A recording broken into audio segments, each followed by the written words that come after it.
Ang consolation prize ng winner. Dito nga lang yan sa tabi ng barangay namin, sa barangay Balde. Sama ko nga pala si Miss Mina, yung 8. Lang, nandiyan na kami, Ken. Dito na kami.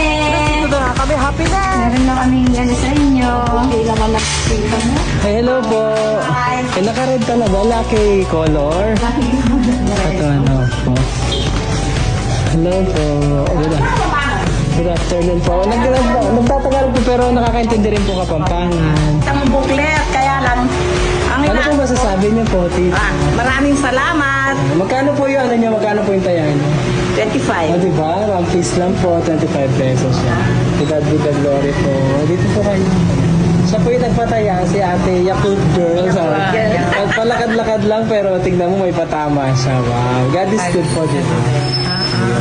Okay lang. Yan ba siya?